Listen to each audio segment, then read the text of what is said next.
हरे कृष्णा। ओम ज्ञानतिमिरान्धस्य ज्ञानाञ्जनशलाकया चक्षुरुन्मीलितं येन तस्मै श्रीगुरुवे नमः।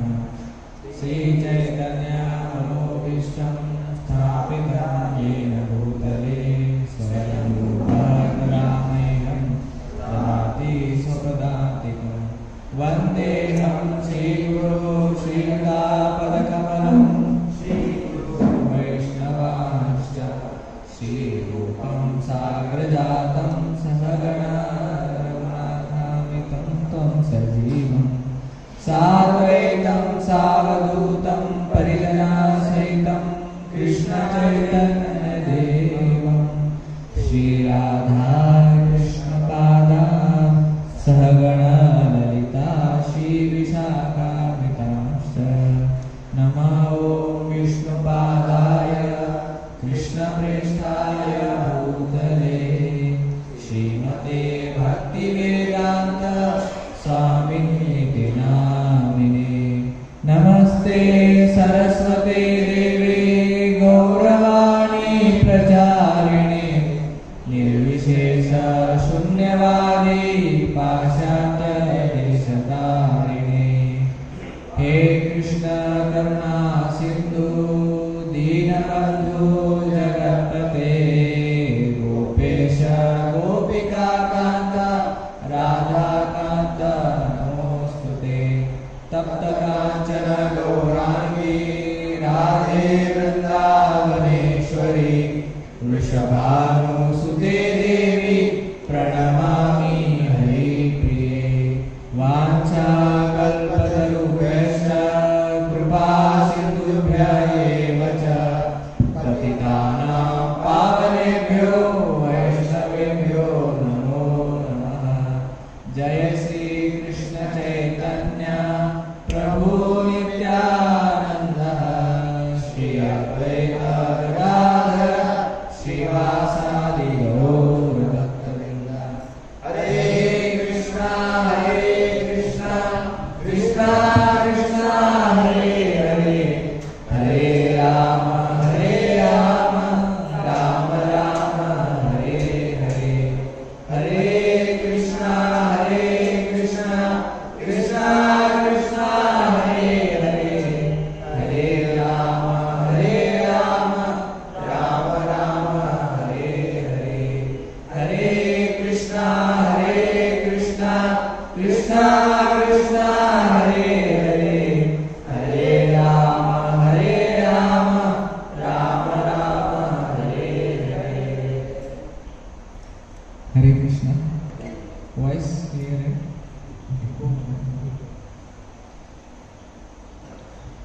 हरि बोल हरि बोल।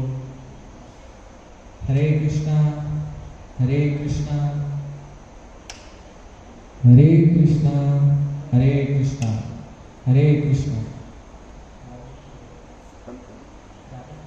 हरे कृष्णा हरे कृष्णा हरे कृष्णा। ओम नमो भगवते वासुदेवाय।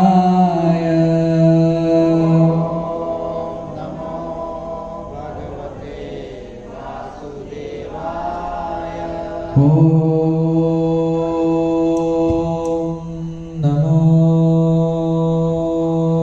भगवते वासुदेवाय।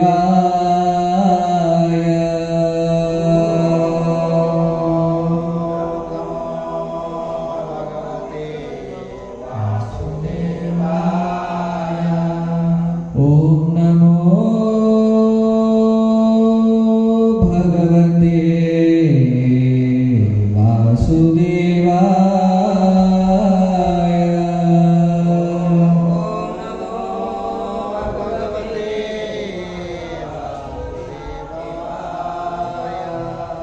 हरे कृष्णा। आप सभी भक्तों का हार्दिक स्वागत है।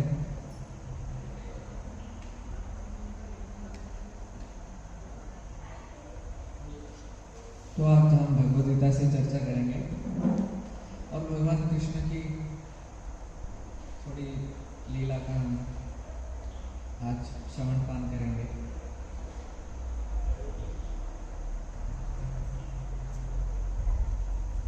हरि बोल, हरि बोल, हरि बोल।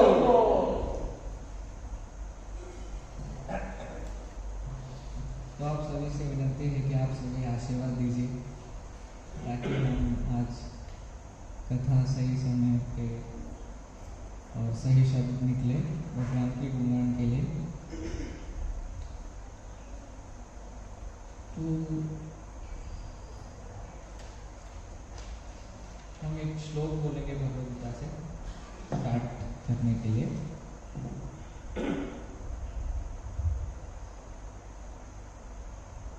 कायेन मनसा बुद्ध्या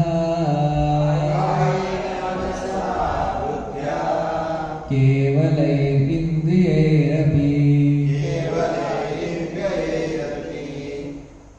कायेन मनसा बुद्ध्या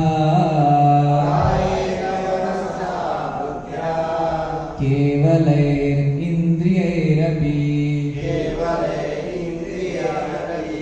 योगिनः कर्म कुर्वन्ति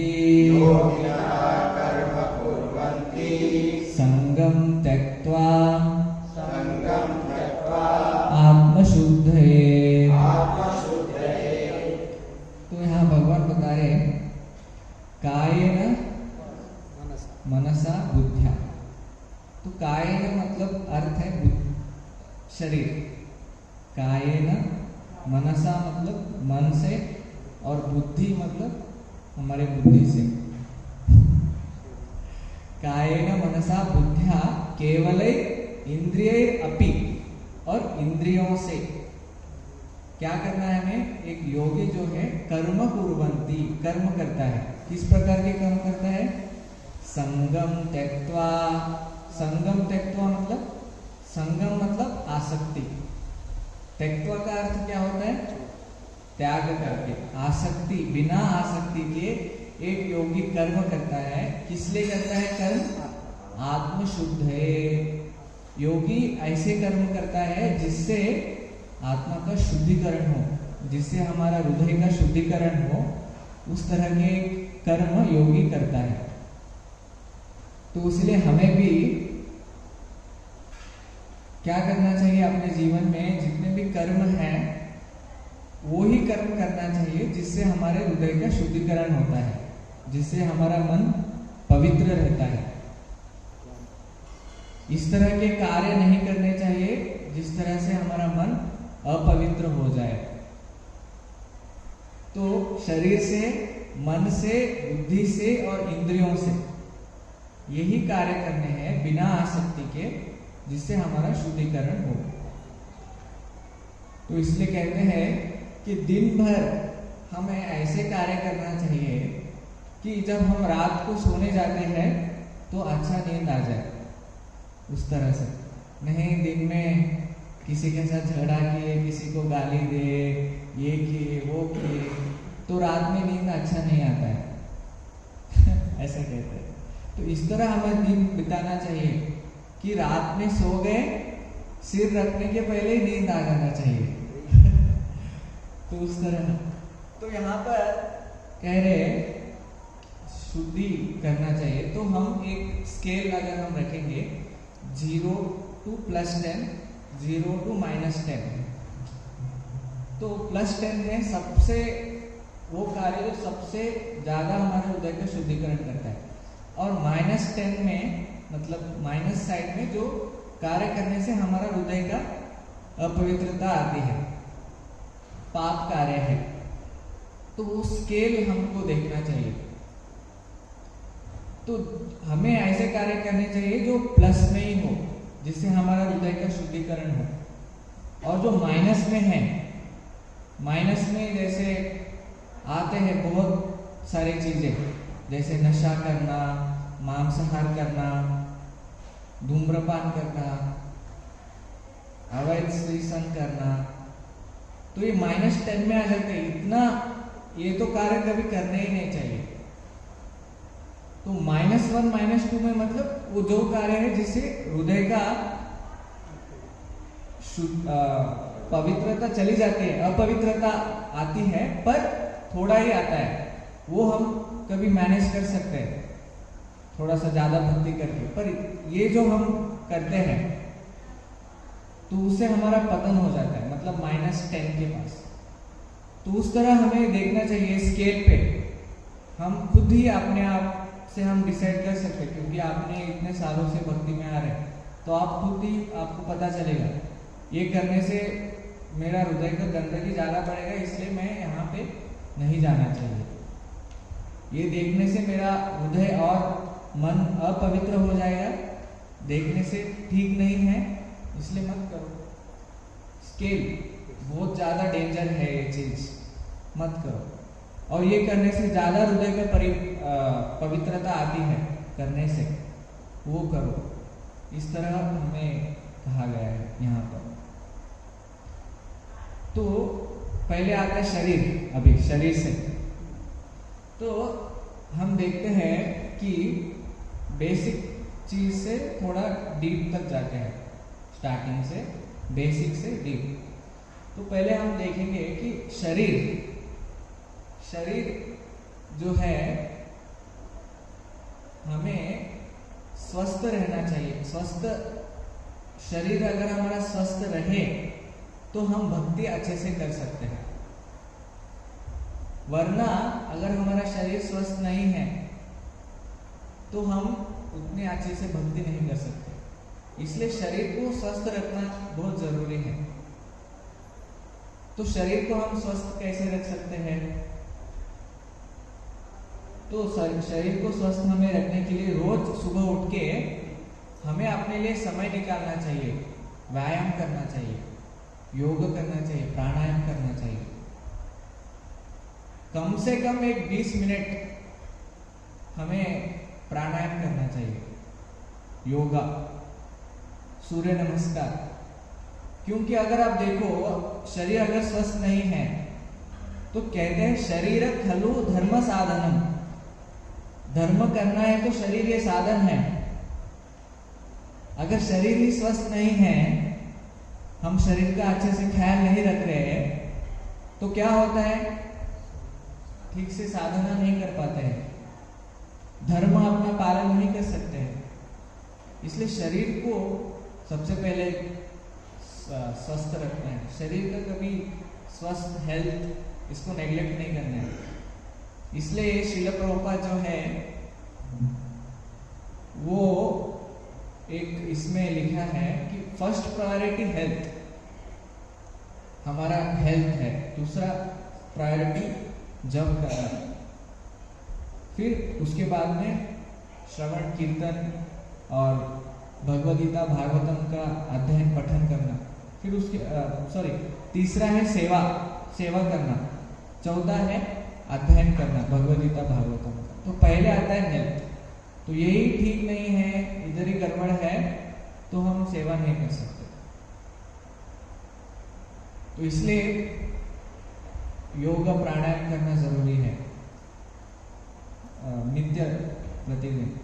तो उससे क्या होता है, प्राणायाम जब हम करते हैं, सूर्य नमस्कार जब हम करते हैं, तो हमारी जो चेतना है वो उसको थोड़ा सा सत्व गुण के ऊपर उठाता है जब हम प्राणायाम करते हैं। बहुत जरूरी है। तो आपको लग रहा है क्या यहाँ पर भक्ति का क्लास है, पर ये क्या अलग चीज बता रहे हैं प्रभु से।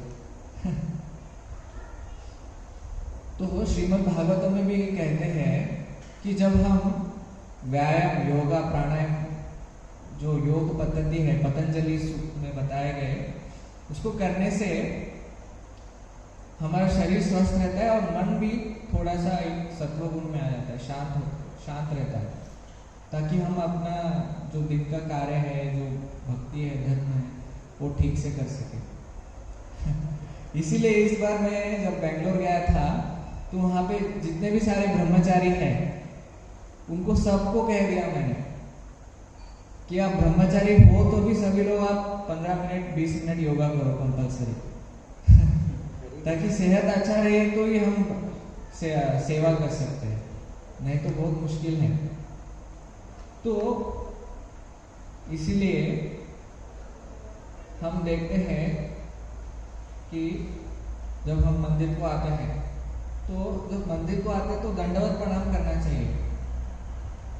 पर हम सभी लोग क्या करते हैं, ऐसे मंदिर को आते हैं जैसे हम खुद बॉस हैं, ऐसे मत हाथ घुमाते फिराते हैं स्टाइल में, ऋतिक रोशन, शाहरुख खान, बस आ गए मंदिर में, ऐसे कर रहे जैसे भगवान हमारे फ्रेंड है या मित्र है, वो पूरा यशोदा माई के स्टेज पे आ गए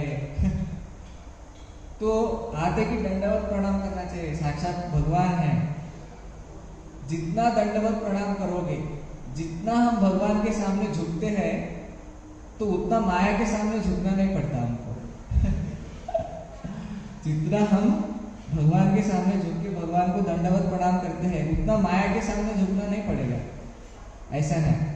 तो जब हम अब करते जाओ दंडवत प्रणाम तो आप देखोगे कि आपका शरीर भी स्वस्थ रहेगा, मसल आएगा, बॉडी जिम बॉडी हो जाएगा आपका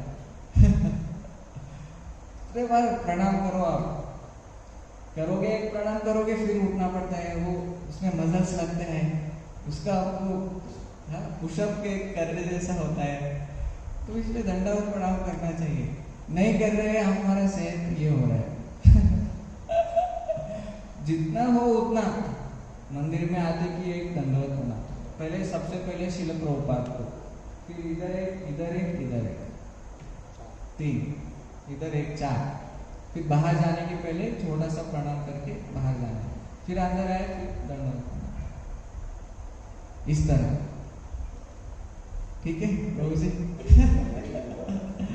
ये बहुत जरूरी चीज है इसलिए। और श्रील प्रभुपाद भी कहते हैं, श्रील प्रभुपाद का अगर हम दिनचर्या देखें, स्वस्थ बहुत अच्छा ख्याल रखते थे वो अपना, रोज वॉकिंग को जाते थे प्रभुपाद, क्योंकि उनके डॉक्टर ने उनको कहा, स्वामी जी अगर आप वॉकिंग नहीं गए तो आपका सेहत बिगड़ जाएगा, इसलिए रोज प्रभुपाद वॉकिंग करते थे और वॉकिंग करते करते उनके जो शिष्य हैं उनको अनेक प्रश्न पूछते थे और उनका प्रश्न का उत्तर देते थे श्रील प्रभुपाद। और श्रील प्रभुपाद जब नहाने का टाइम आता है तो पूरा शरीर में तेल से मसाज, बॉडी मसाज कराते थे, मालिश करा के फिर स्नान करते थे। तो ऑयल मसाज करने से, ऑयल बाथ करने से क्या होता है, पूरे बॉडी का सर्कुलेशन ठीक हो जाता है। तो हमारे पास बैठे हैं डॉक्टर साहब, उनको पता है इसके फायदे ऑयल मसाज बाथ के, कभी आप करा लो, अच्छा रहता है, पूरा जॉइंट रिलैक्स, ब्लड सर्कुलेशन अच्छा हो जाता है, बॉडी में एक तरह का एनर्जी, स्फूर्ति आ जाता है सेवा करने के लिए, तो इस तरह। और श्रील प्रभुपाद आके व्यासासन पे बैठते थे और बोलते थे, हम शरीर नहीं है, हम आत्मा है तो हर प्रवचन में उनका रहता है कि हम आत्मा है, हम आत्मा है, एक कॉमन चीज है प्रभुपाद का, इतना जोर, पर हम आत्मा है, पर प्रभुपाद अपने शरीर का कितना ख्याल रखते थे। हम शरीर नहीं है फिर भी क्यों ख्याल रखने का, क्योंकि हम ये शरीर जो है, शरीर खलु धर्म साधन, ये सेवा करने के लिए भगवान ने दिया है, भगवान ने हमको शरीर दिया है, इसको अगर हम स्वस्थ रखते हैं तो हम कुछ सेवा कर सकते हैं इसलिए बहुत जरूरी है कि हम सेहत का ख्याल रखें। तो फिर हम देखेंगे बुद्धि। तो बुद्धि के बारे में श्री कृष्ण भगवान भगवद गीता में कहते हैं कि मय्येव मन आधत्स मयि बुद्धि निवेशय, मेरा तुम्हारा जो मन है और बुद्धि है वो मेरे में निवेश करो, इन्वेस्ट करो, ऐसे भगवान श्री कृष्ण बता रहे हैं।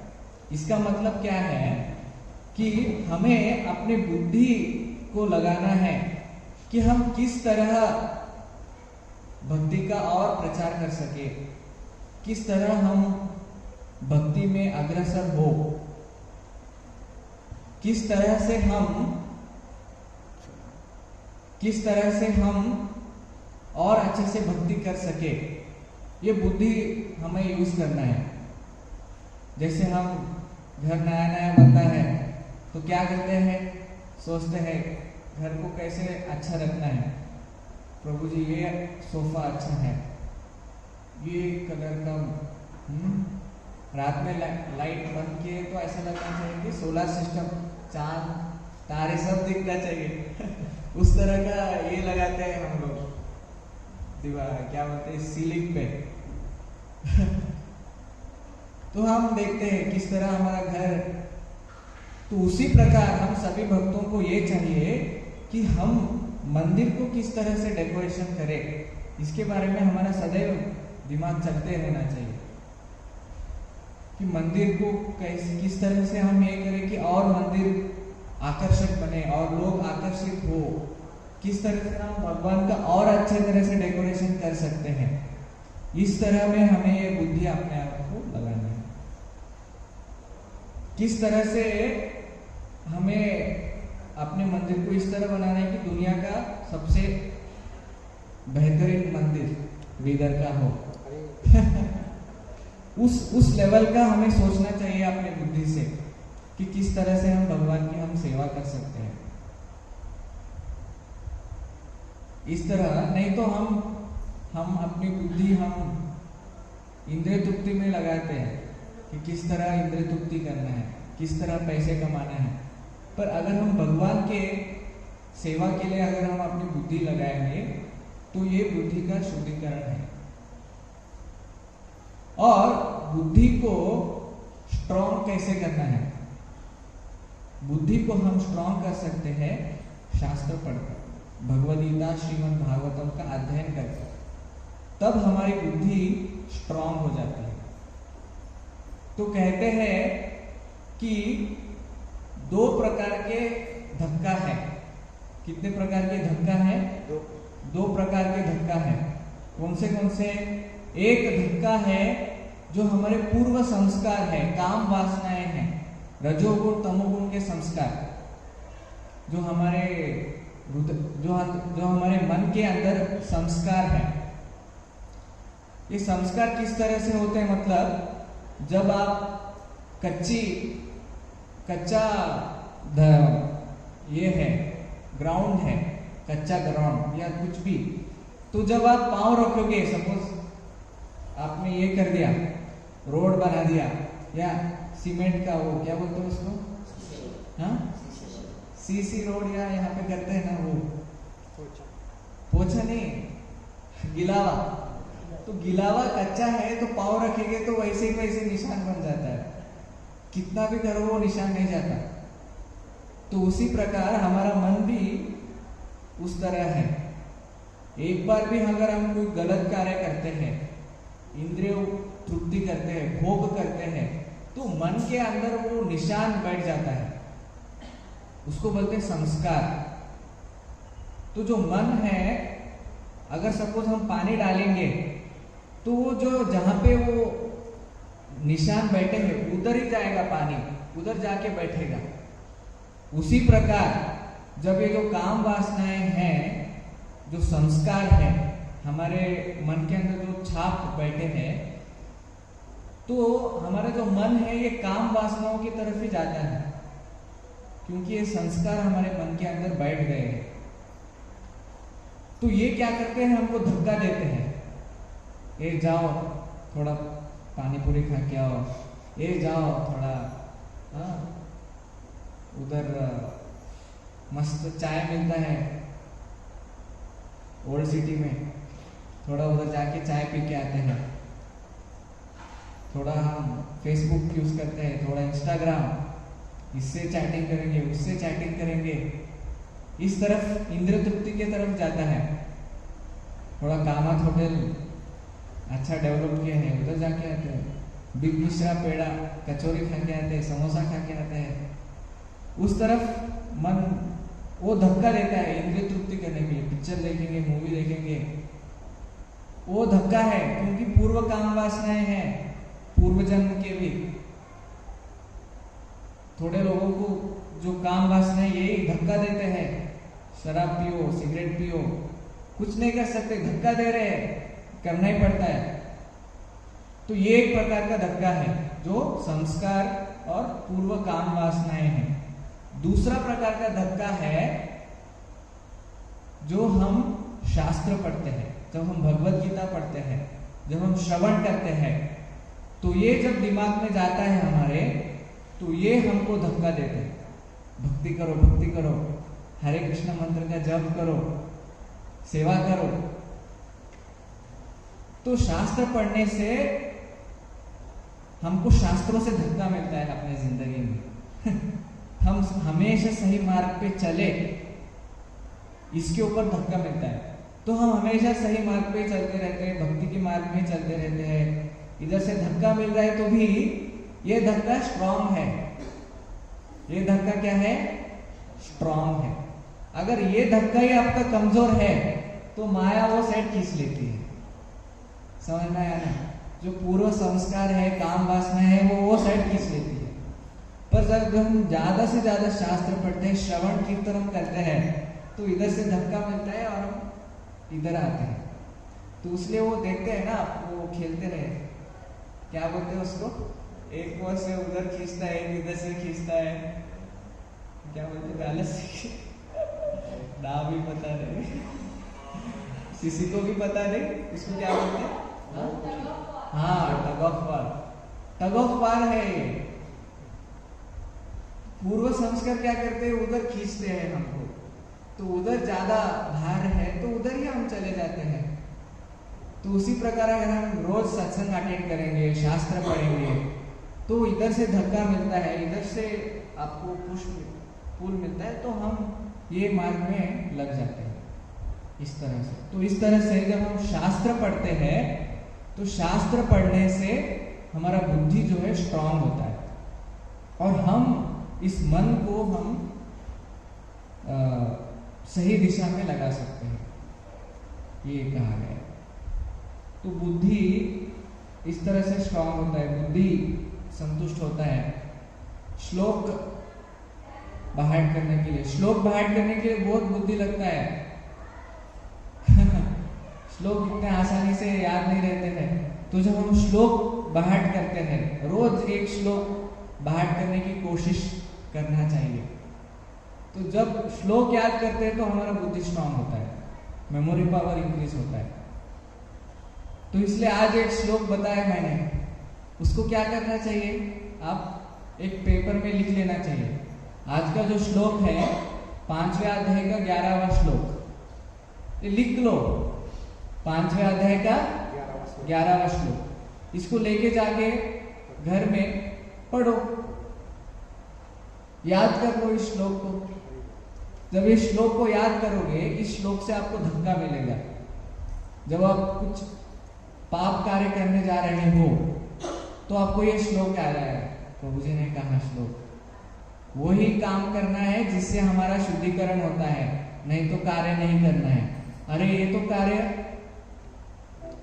क्या करना, गंदा कार्य, हृदय को गंदा करने वाला है, तो हम शुद्धि का कारण करें, मतलब वो पवित्र करने वाला कार्य करेंगे। तो इस तरह बुद्धि। फिर आता है मन।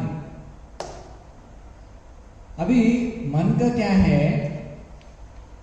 मन को बहुत चंचल है मन, इसलिए मन को भी हमें कुछ ना कुछ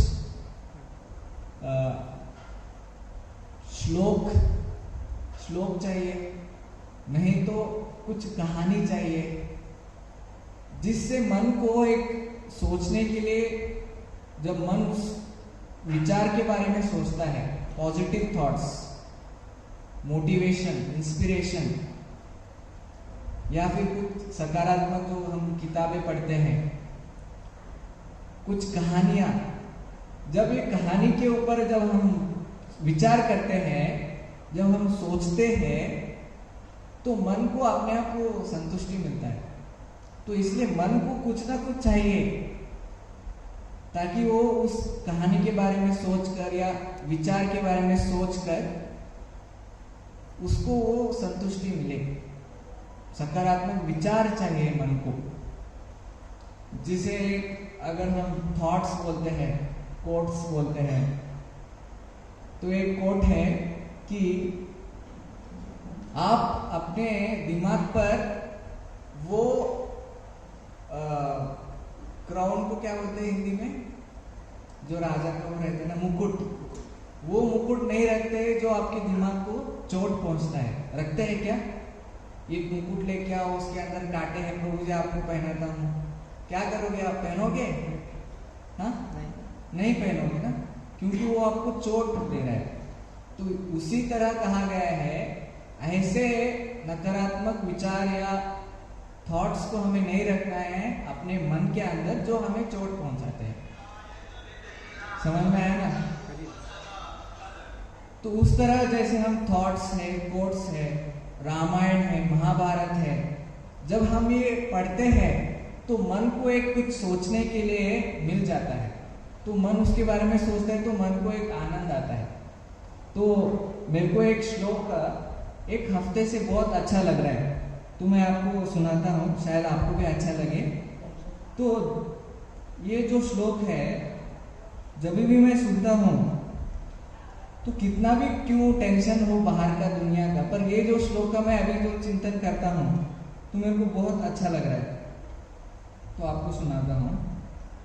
ये शिव जी बता रहे हैं, अहम वेद्मि शुको वेत्ति व्यासो वेत्ति न वेत्ति वा भक्त्या भागवतं ग्राह्यं न बुद्ध्या न च टीकया। तो ये श्लोक बहुत इंटरेस्टिंग है। यहाँ पे शिव जी कह रहे हैं, अहम वेद्मि शुको वेत्ति, मैं जानता हूँ, सुखदेव गोस्वामी जानते हैं। क्या बता रहे शिव जी?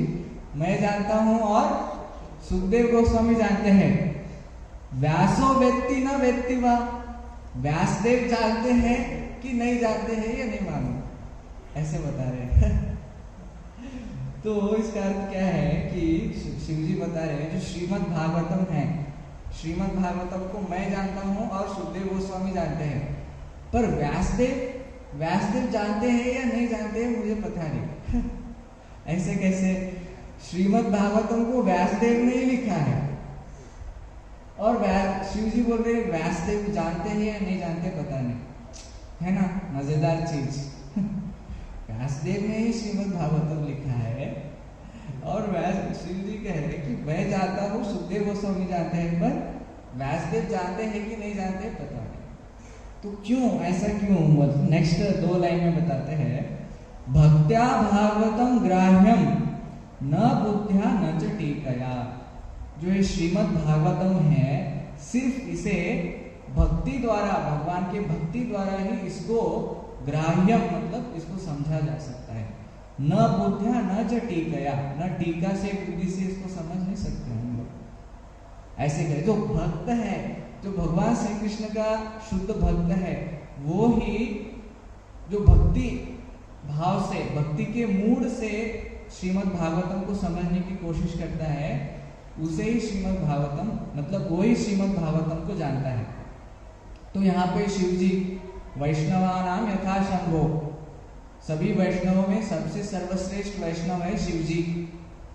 सुखदेव गोस्वामी भगवान श्री कृष्ण के शुद्ध भक्त है और व्यासदेव व्यक्ति ना व्यक्ति वा, जानते हैं या नहीं जानते हैं? व्यासदेव नहीं जानते हैं। क्यों? क्योंकि व्यासदेव स्वयं भगवान है। व्यासदेव कौन है? स्वयं भगवान है। तो भगवान भी नहीं जानते हैं श्रीमद् भागवतम को, क्योंकि भक्त ही जान सकते हैं भगवान श्री कृष्ण की लीला, मतलब जो भगवान की लीला है सुंदर, व्यासदेव नहीं जानते। पर अगर व्यासदेव अपने आप को भगवान श्री कृष्ण का दास समझते हैं तो वो जानते हैं, नहीं तो नहीं जानते। समझ में आया? तो इसीलिए श्री कृष्ण भगवान भी चैतन्य महाप्रभु का रूप लेकर आते हैं। भक्ता अवतारम भक्ताख्यम नमामि भक्त शक्तिकम। तो ये श्लोक है। तो तो ये श्लोक ऐसे मेरे मन में ऐसे चलते ही रहता है पूरा एक हफ्ता। फिर दूसरा श्लोक सुन लेता हूँ, फिर वो चलते रहता है इस तरह। तो इस तरह जो थॉट्स है, जो श्लोक है, जो कहानी है, जब हम उसका चिंतन करते हैं तो बाहर कितना भी क्यों ना टेंशन हो, क्योंकि हमारे पास एक चीज है जिसका हम विचार करके हम संतुष्ट रह जाते हैं। तो इसलिए मन को क्या चाहिए? सकारात्मक विचार चाहिए, कहानी चाहिए। तो इसलिए श्रीमद् भगवद गीता में श्रील प्रभुपाद कहते हैं आपूर्यमाणम अचलम प्रतिष्ठम श्लोक में,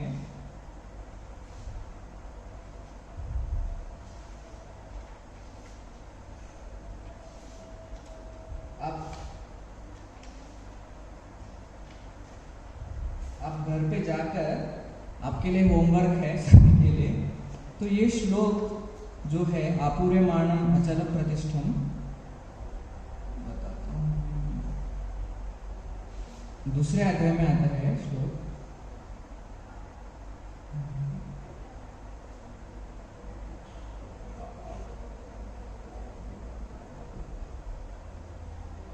हाँ, दूसरे अध्याय का 70वां श्लोक। प्रभुपाद बहुत सुंदर यहाँ पे लिखते हैं, आप सभी लोग जाकर पढ़िए दूसरे अध्याय का 70वां, हाँ दूसरे अध्याय का 70वां श्लोक। यहाँ पे श्रील प्रभुपाद कहते हैं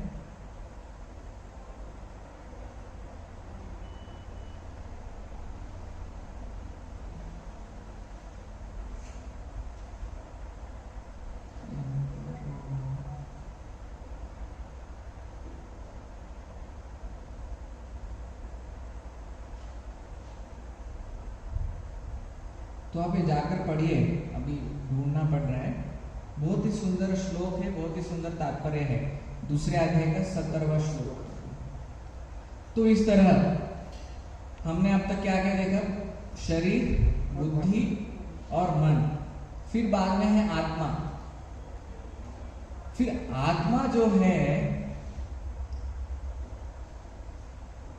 आत्मा तभी संतुष्ट होता है जब हम भगवान श्री कृष्ण की है, जब आत्मा तभी संतुष्ट होता है जब हम भगवान की भक्ति करते हैं।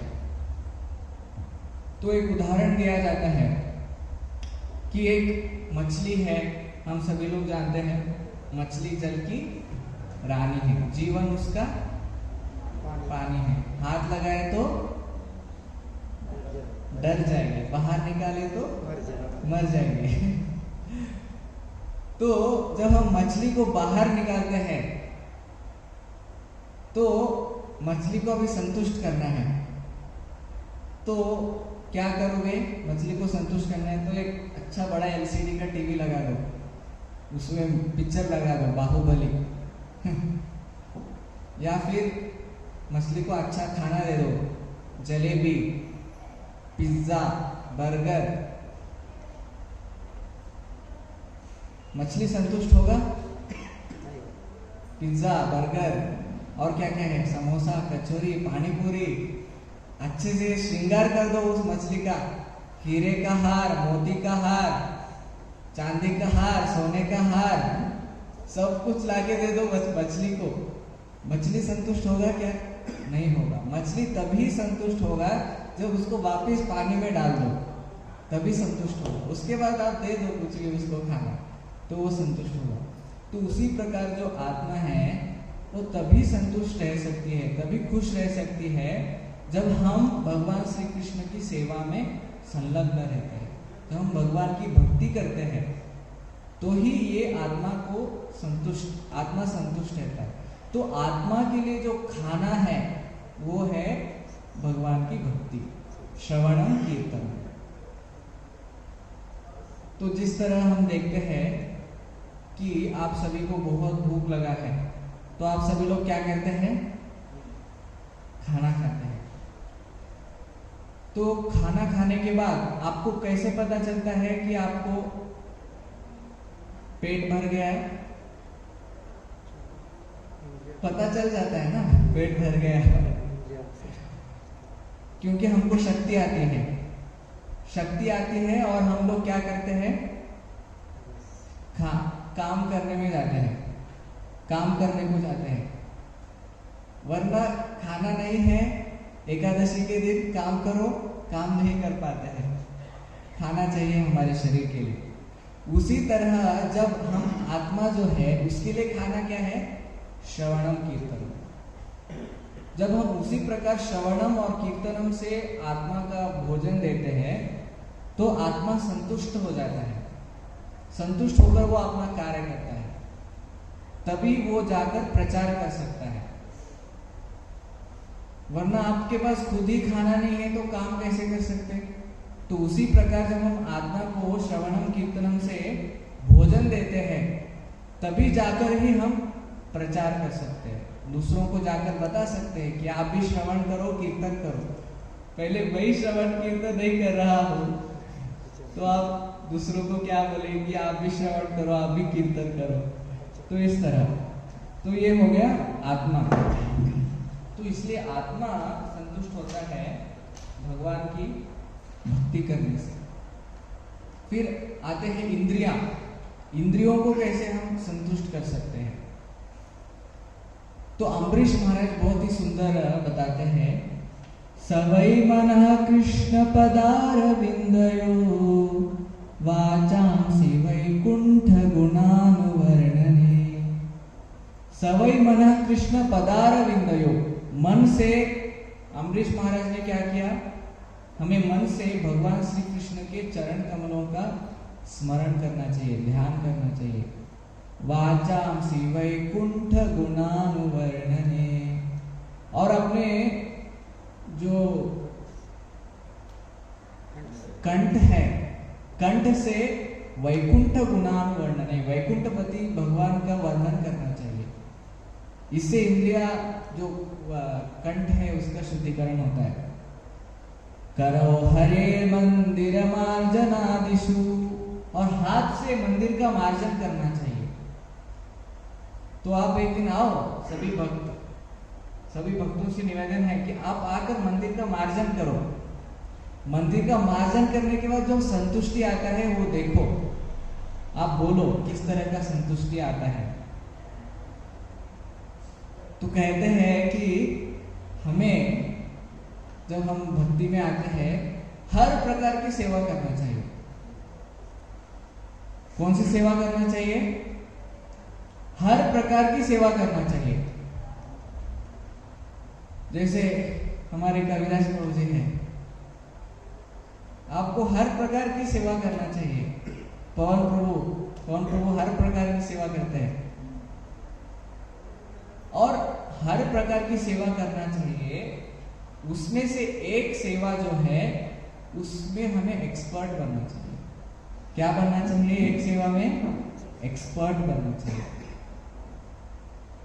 जिस तरह हमारे पवन प्रभु जी हर प्रकार का सेवा करते हैं पर कीर्तन करने में एक्सपर्ट है, इस तरह। तो उसी तरह जिंदगी में एक बार ना एक बार आप सभी को मंदिर मार्जन, प्रसाद बनाना, कीर्तन, सभी लोग आकर जल्दी आके कीर्तन करना चाहिए। कीर्तन करना और श्रृंगार करना, आरती करना, यहाँ बैठ के प्रवचन देना, सभी प्रकार की सेवा करना चाहिए। और देखना चाहिए कि किस में मैं एक्सपर्टीज हूँ, कि कौन सी सेवा को मैं अच्छे तरह से कर सकता हूँ भगवान की प्रसन्नता के लिए। तो उस सेवा को इस तरह से करना चाहिए, इतने एक्सपर्ट तरीके से करना चाहिए कि लोग भी बोले वाह वाह वाह क्या बात है। उस तरह से। तो ऐसे हमारे पवन प्रभु जी है, रश्मि माता जी है, बहुत सुंदर कीर्तन करते हैं, मधुर। शालिवान प्रभु जी है, बहुत सुंदर कीर्तन, एक्सपर्टीज होना चाहिए। तो उस तरह ऐसा नहीं कि प्रवचन में ही एक्सपर्टीज हो, कीर्तन में ही एक्सपर्टीज हो, राजू प्रभु जी कुकिंग में एक्सपर्टीज है। तो उस प्रकार हमें देखना चाहिए कि हम कौन सी सेवा, कोई भी सेवा हो, छोटी क्यों ना सेवा हो, उसको हमें हर सेवा तो करना है एक बार ना एक बार, पर हमें एक सेवा का रेस्पॉन्सिबिलिटी लेना है। उस सेवा को हमें एकदम एक्सेलेंट करना है। ठीक है, ये हमें ध्यान रखना चाहिए। तो हम इसलिए आज हमने चर्चा किया, पहला हमने श्लोक स्टार्ट किया कि कायेन मनसा बुद्ध्या केवलैरिंद्रैरपि योगिनः कर्म कुर्वन्ति संगम त्यक्त्वा आत्मशुद्धयेत्। तो ये आपको होमवर्क है कि नेक्स्ट संडे श्लोक को याद करो, बैठ कर लो। इससे क्या होगा? बुद्धि भगवान की सेवा में लग जाएगी, है क्या नहीं? बुद्धि आपका स्ट्रांग हो जाएगा, इसमें बुद्धि लगा रहे आपसे इसमें।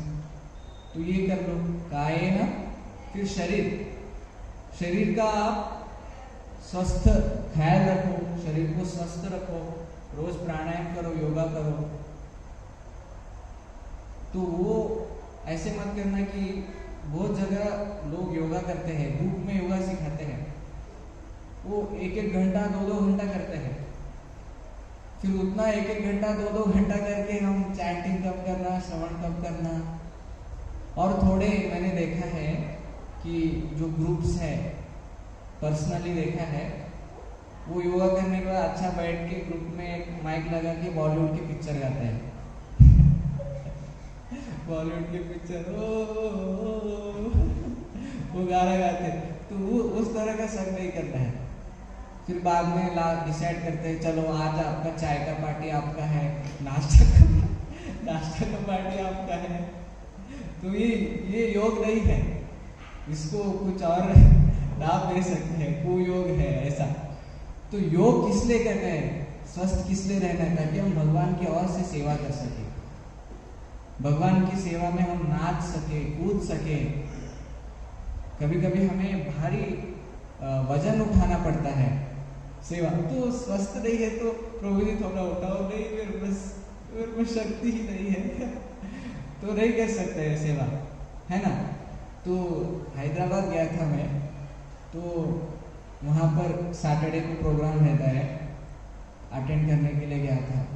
तो वहाँ पर बोला आओ प्रभु जी बहुत बड़े बड़े बर्तन पड़े हैं, उसको से साफ करना है।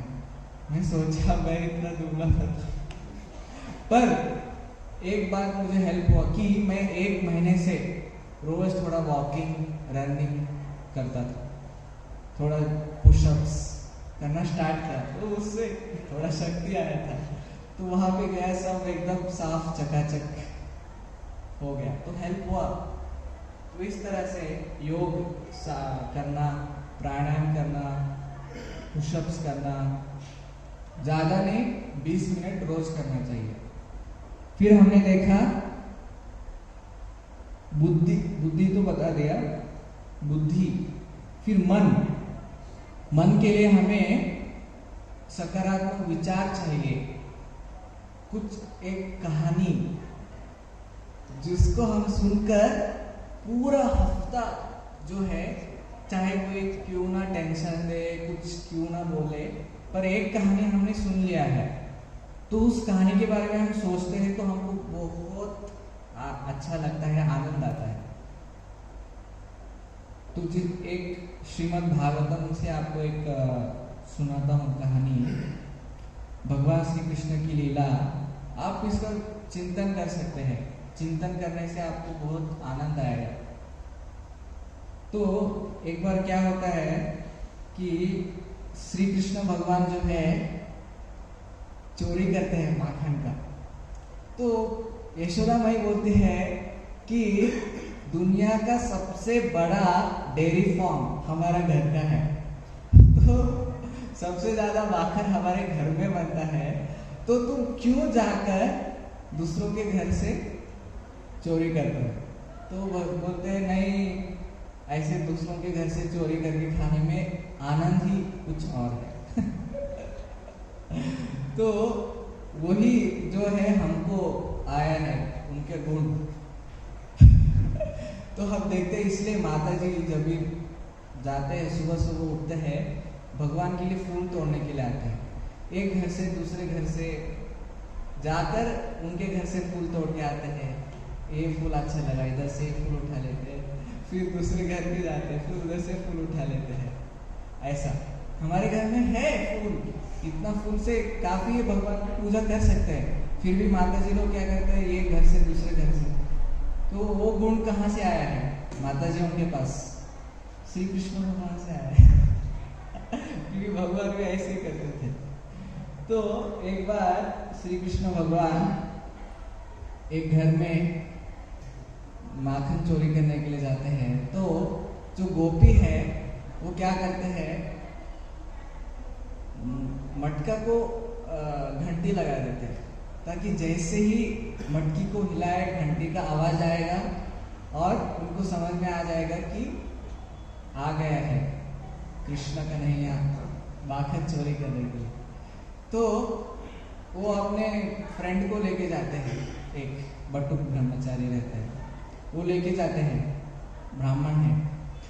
तो उसको बोलते हैं मैं क्या करता हूँ, घंटी को पहले निकाल देता हूँ, तुम्हारे पास रखता हूँ, तुम रखो इसको, और मैं पहले आधा खा लेता हूँ, फिर आधा बचा हुआ तुम खा लो, इसको पकड़े रहो ताकि घंटी का आवाज ना आए। तुम निकालते हैं और उसको दे देते हैं, ये पकड़ के बैठा है घंटी। भगवान अभी खाए ही नहीं है तो घंटी बजाना शुरू कर देता है। अरे क्या कर रहे हो, घंटी बजा रहे हो, पता चल जाएगा हमको पकड़ लेगी गोपी दोनों को, हमने तो डिसाइड किया था, तुमको भी माखन नहीं मिलेगा, मेरे को भी माखन नहीं मिलेगा। अरे मेरे कम से कम एंड में तो बजाते। पहले घंटी बजाना स्टार्ट करता है, क्यों बजा रहे, ऐसे क्यों कर रहे हैं? तो बोलता है नहीं वो सब तो सही है, पर एक रूल्स भी होते हैं ना, कि शास्त्रों में कहा गया है कि जब भी भगवान परमात्मा भोग लगा रहे हो तो तब घंटी बजाना चाहिए, मैंने ऐसे सुना है। वो तो ब्राह्मण है। तो अभी परमात्मा श्री कृष्ण भगवान भोग लगा रहे हैं, इसलिए मुझे घंटी बजाना चाहिए, इसलिए वो घंटी बजाना स्टार्ट करता है। तो इस तरह फिर एक बार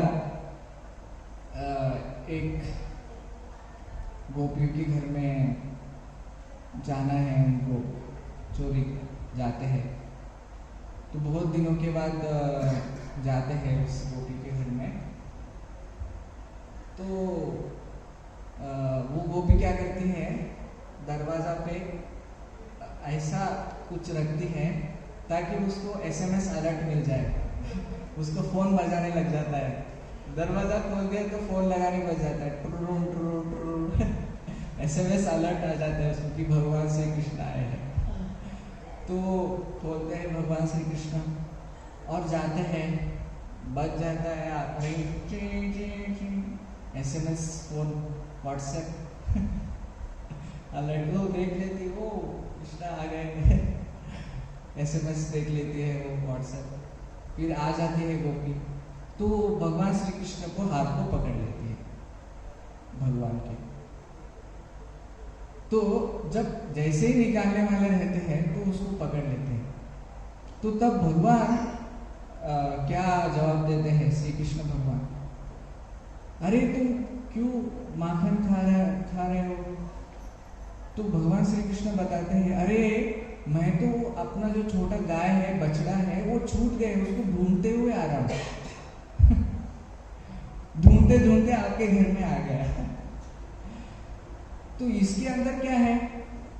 नहीं, मैंने देखा कि ये जो बछड़ा है आपके घर में घुसा है, तो मैंने सोचा कि मटके में भी घुसा होगा, तो मटके के अंदर देखने के लिए हाथ में डाला।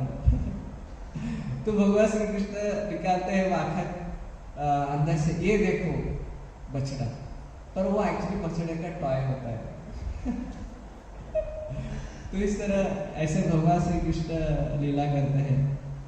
तो एक बार श्री कृष्ण भगवान जब 5 साल के होते हैं तो यशोदा माई को बोलते हैं, मैया अभी मुझे पैसे कमाने जाना है। तो यशोदा माई बोलती, अरे तुम तो अभी 5 साल के हो, पैसे कमाना है तुमको? हाँ मैया, मुझे ना अभी बछड़ों को चराने के लिए लेके जाना है और मुझे सीखना है बछड़े चराना और मुझे कमाना है। अरे कन्हैया क्या बोल रहे हो ये तुम तो अभी बहुत छोटे हो, अभी छोटे उम्र में ही जाना चाहते हो?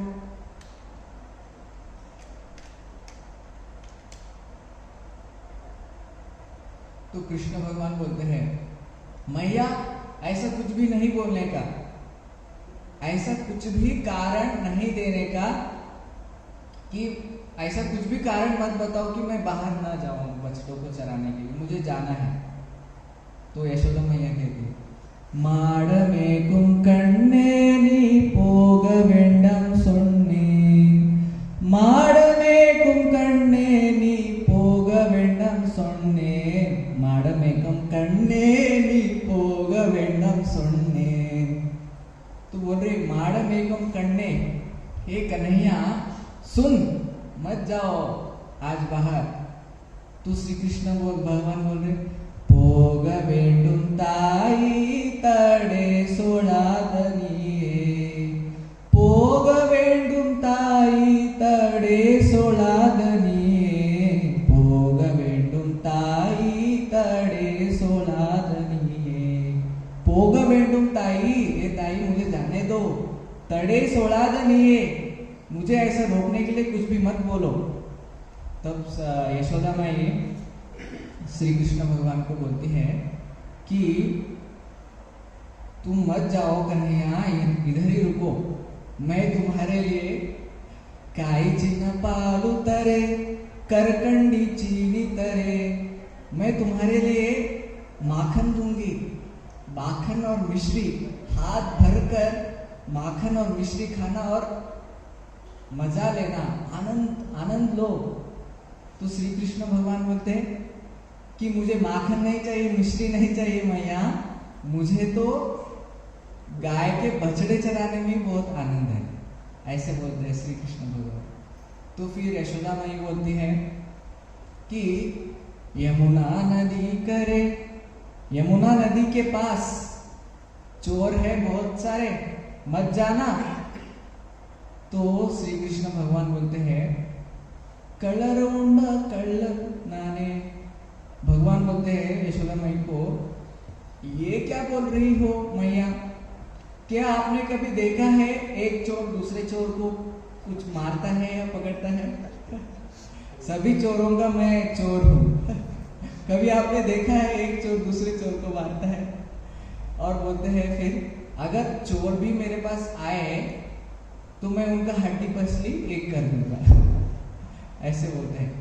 फिर यशोदा में श्री कृष्ण भगवान को बोलती है, मत जाओ, माडमेकम कण्णेनि पोगवेंडम सोन्ने।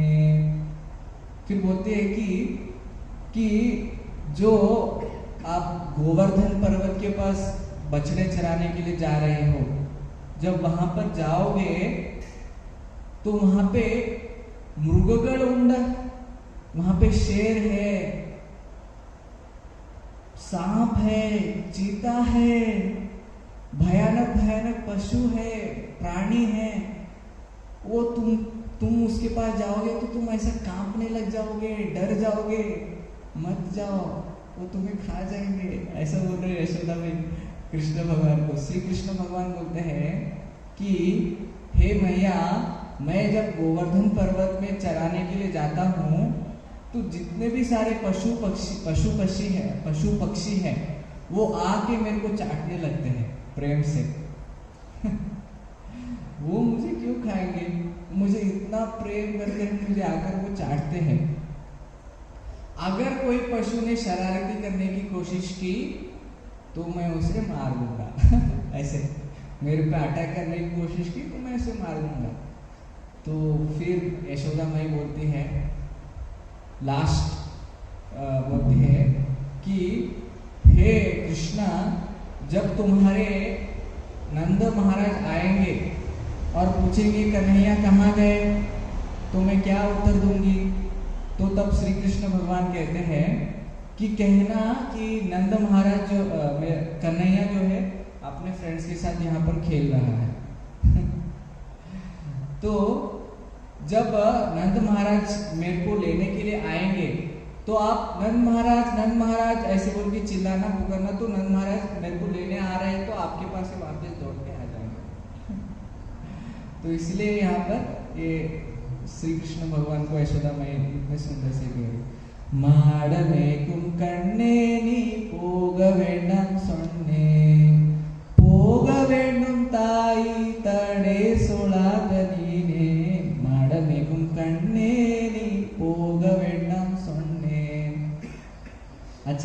वर्ड्स सुनने में। तो इस तरह भगवान श्री कृष्ण अनेक सुंदर लीलाएं करते हैं और शास्त्रों में, रामायण में, महाभारत में, श्रीमद् भागवतम में जब हम पढ़ते हैं तो हमें बहुत ही सुंदर मतलब कहानी मिलते हैं और विचार मिलते हैं जिस पर हम सोच के हमको बहुत आनंद प्राप्त होता है। जैसे हम अगर रामायण से एक ले तो रघुवीर गद्य में वेदांत देशिकाचार्य कहते हैं, दिनकर कुल कमल दिवाकर। जो श्री राम हैं वो सूर्य के समान है, सूर्य वंशी में प्रकट हुए हैं। तो जिस तरह सूर्य का उदय होने से कमल पुष्प खिलते हैं, उसी तरह वेदांत देशिका आचार्य कह रहे हैं कि श्री राम जो है सूर्य के समान है और सूर्य उनके जब राम भगवान प्रकट होते हैं तो जो रघुवंशी का जो कमल है वो खिल गया। क्या हो गया? रघुवंशी का जो कमल है वो खिल गया। तो उसी प्रकार जो हमारा जो कमल है वो मुरझाया हुआ है, जब हम भगवान श्री राम का चिंतन करते हैं, श्री राम सूर्य के समान है, जब सूर्य का उदय होता है तो हमारे जीवन का जो कमल है वो भी खिल जाता है, हम प्रसन्न हो जाते हैं। खिल जाते हैं मतलब प्रसन्न हो जाते हैं। फिर वही वाक्य में कहते हैं आचार्य कि भगवान श्री रामचंद्र जो है उनका जो मुख है वो चंद्रमा के समान है। पहले बोल रहे थे कि श्री राम जी किसके समान है? सूर्य के समान। तो कोई दो कैसे हो सकता है? कोई सूर्य भी है, कोई चंद्र भी है। तो यहाँ पर आचार्य वर्णन कहते हैं कि श्री राम का जो मुख है वो चंद्रमा के समान है। तो चंद्रमा जो है वो शीतल प्रदान करती है, मन को अत्यंत एक प्रकार का आनंद प्रदान करता है। तो उसी तरह जब हम भगवान श्री रामचंद्र का जो मुख का दर्शन करते हैं, उनके मुख का चिंतन करते हैं, वो चंद्रमा जैसे जो प्रकाश है वो हमारे मन को अत्यंत आनंद और शांति प्रदान करता है। इस तरह तो कितना अच्छा बताया, दिनकर कुल कमल दिवाकर। तो भगवान श्री राम उनको सूर्य कहा गया है, सूर्य है, और उनका जो मुख है वो चंद्र के समान है। इस तरह यहाँ पे वेदांत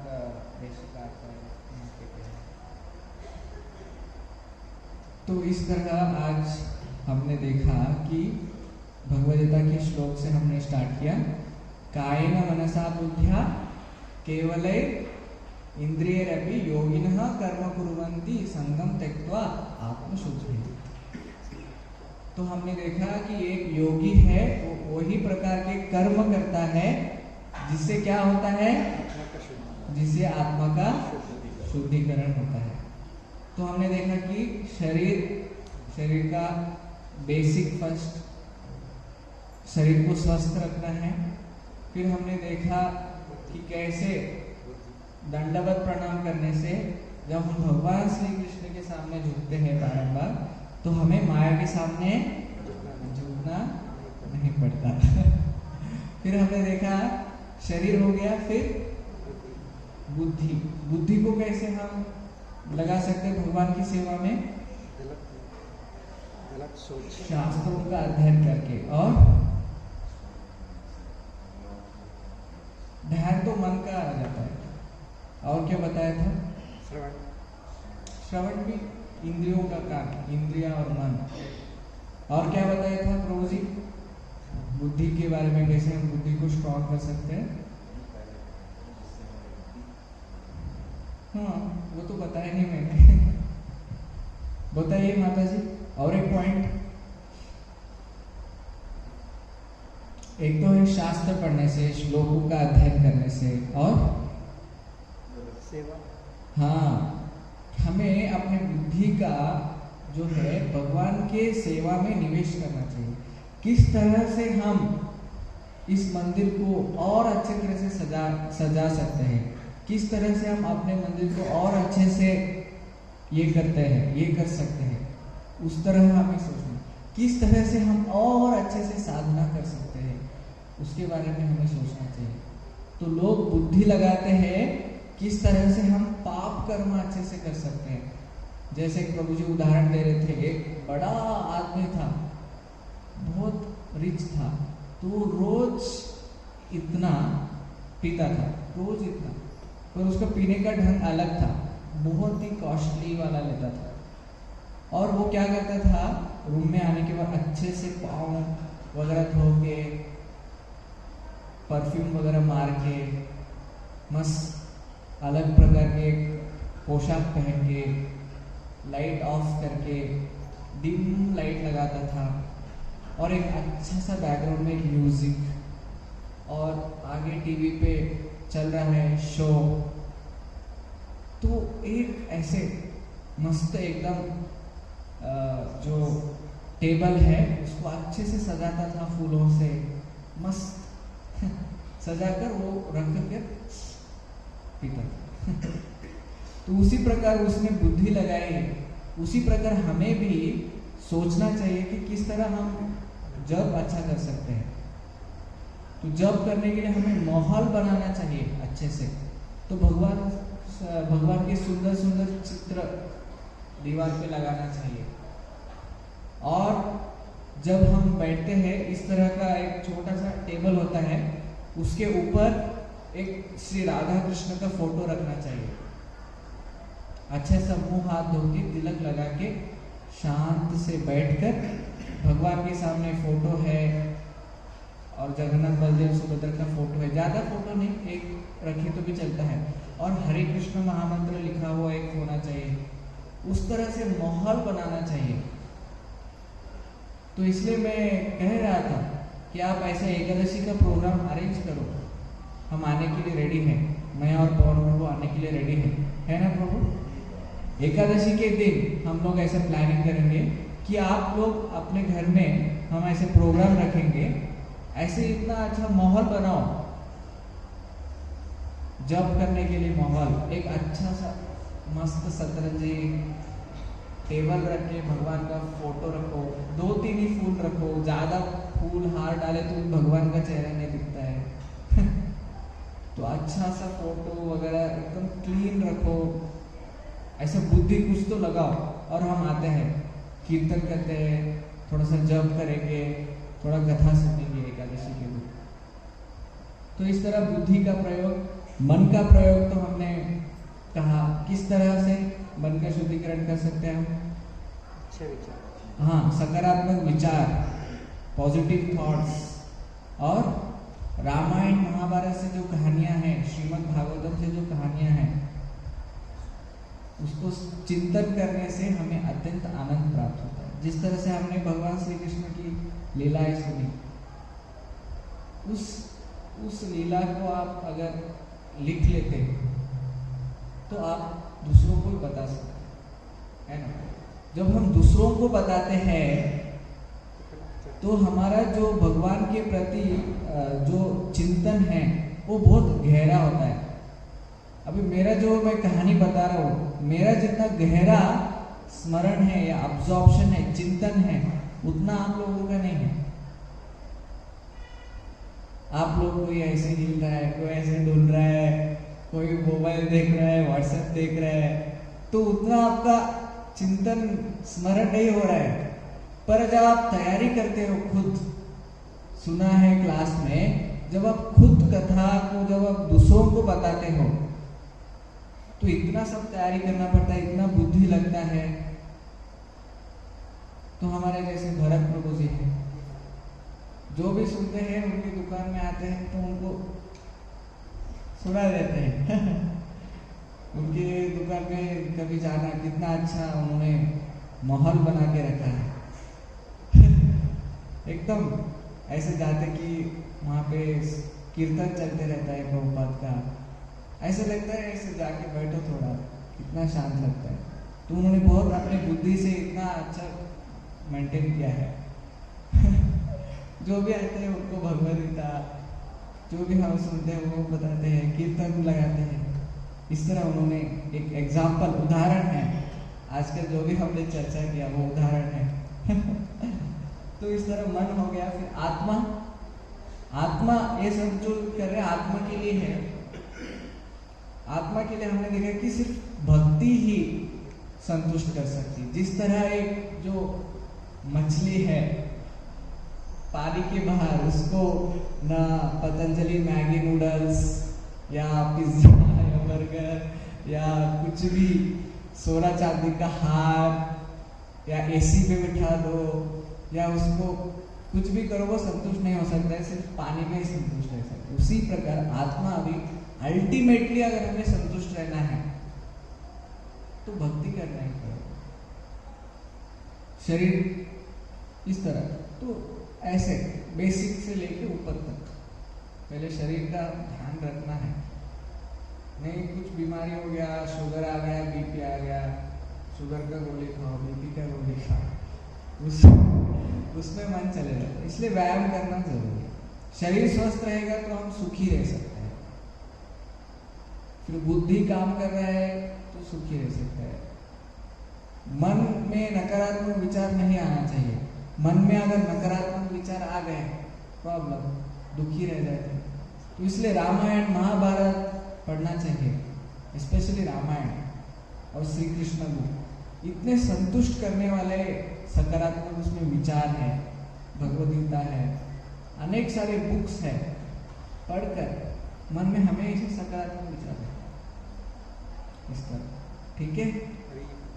तो इस तरह से हम सुखी रह सकते हैं, संतुष्ट रह सकते हैं, शुद्धिकरण कर सकते हैं, ठीक है। कोई प्रश्न है किसी का? कोई प्रश्न है तो पूछिए। अगर मुझे नहीं पता है तो नहीं पता, पता है तो पता है, नहीं तो नहीं। रोज ही कुछ प्रश्न है किसी का? कुछ प्रश्न है?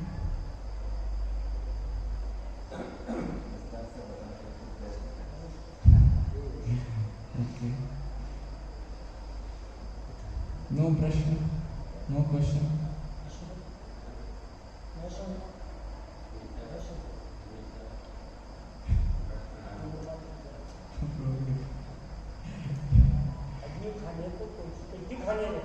आत्मा शुद्ध होने से, कुछ खाने अग्नि शुद्ध, आत्मा शुद्ध होने से परमात्मा वो खाओ कुछ भी खाओ, आत्मा शरीर उसके साथ एक मेडिकल और कुछ भी शरीर को कुछ भी होने दो तो शरीर भगवान हो जाता है, लेकिन आत्मा को कुछ नहीं होता।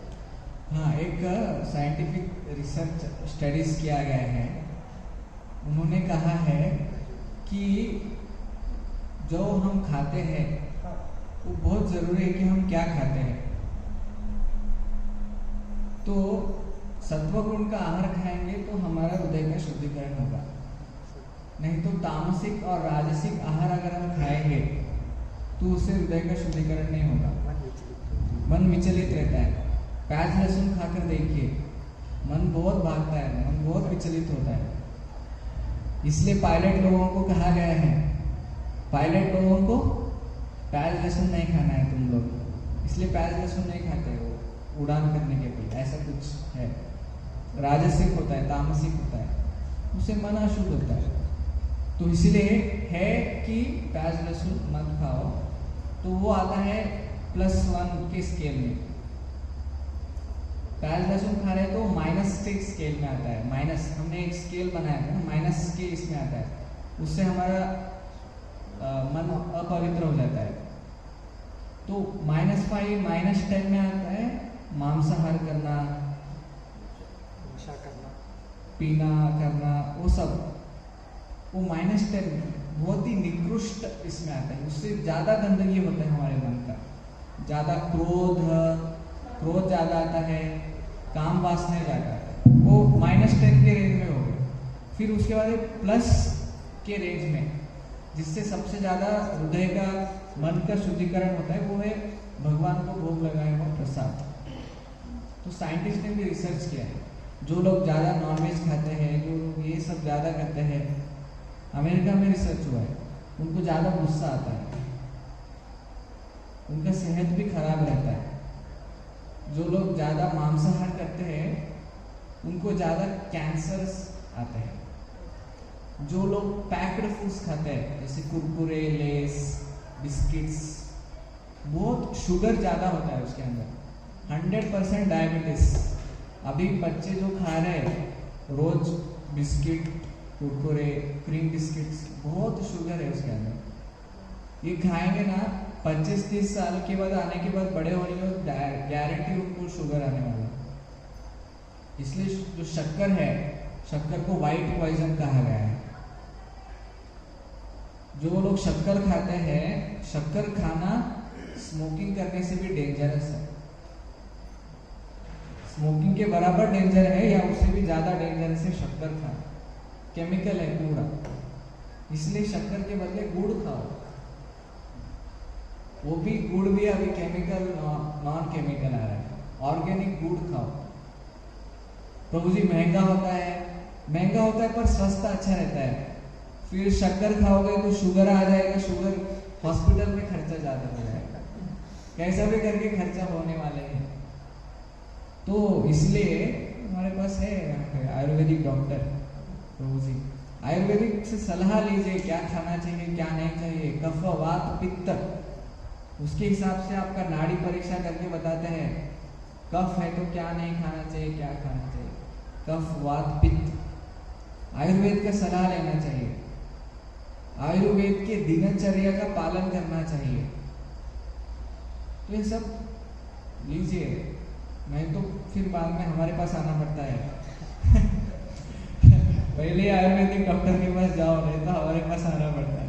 ठीक है, हरि बोल। निताय गौर प्रेमानंदे, हरि बोल। श्रील प्रभुपाद की जय।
प्रसादे गोविंदे